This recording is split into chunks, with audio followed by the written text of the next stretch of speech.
नमस्कार। चलिए आज बात करते हैं चौधरी शब्द की। ये सिर्फ एक सरनेम नहीं है, इसके पीछे एक पूरा इतिहास, एक पहचान और कुछ आदर्श छिपे हैं। तो आखिर इसका मतलब क्या है, आइए समझते हैं। तो सबसे पहली बात, चौधरी पहचान किसी एक इलाके तक सीमित नहीं है। ये पूरे भारतीय उपमहाद्वीप में फैली हुई है।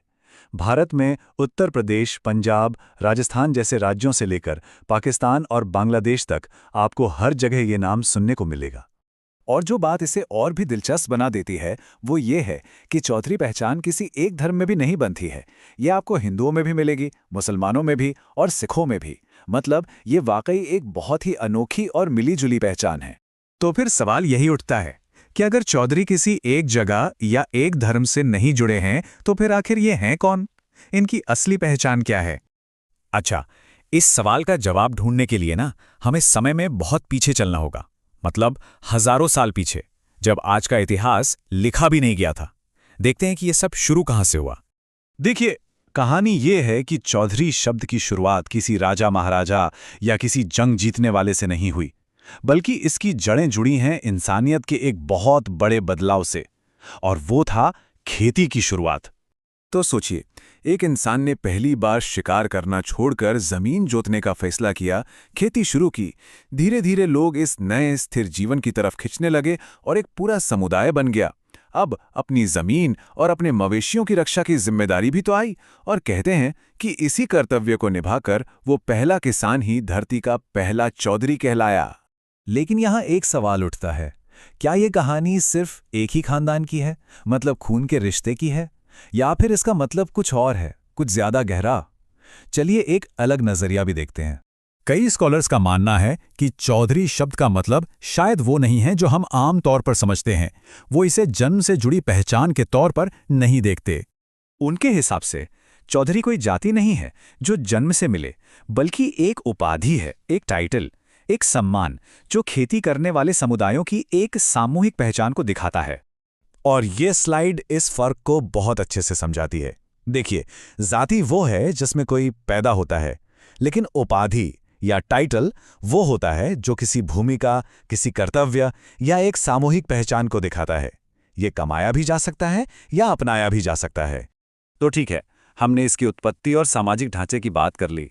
अब जरा उन गुणों की बात करते हैं, उन आदर्शों की जो असल में एक चौधरी को चौधरी बनाते हैं। कहा जाता है कि असली चौधरी वो है जिसमें ये गुण हो, जो दिल का अमीर हो, समझदार हो, हिम्मत वाला हो और ताकतवर हो। मतलब ये सिर्फ एक नाम नहीं, बल्कि जीने का एक तरीका है। अब ये बात बहुत गहरी है। ये सिर्फ दान देने की बात नहीं है, ये तो पूरे समुदाय का पेट भरने, उनका ख्याल रखने की एक जिम्मेदारी है। ये उदारता की एक जीती जागती मिसाल है।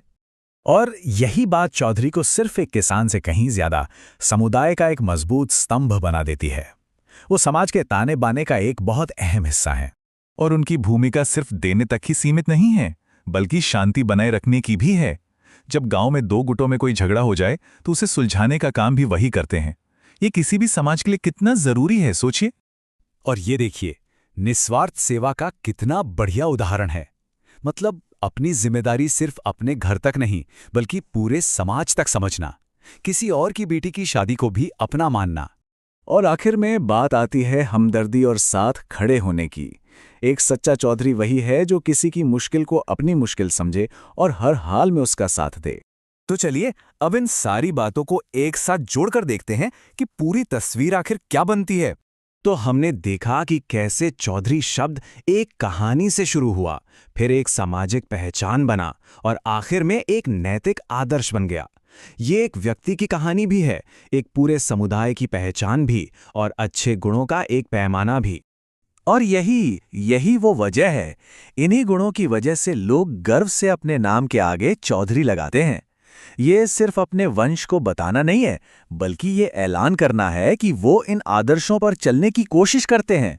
तो हम आपको इसी सवाल के साथ छोड़कर जा रहे हैं। आज के जमाने में चौधरी की असली पहचान क्या है? क्या वो जो खानदान से मिलती है, या वो जो अपने कामों से कमाई जाती है? इस पर सोचिएगा जरूर।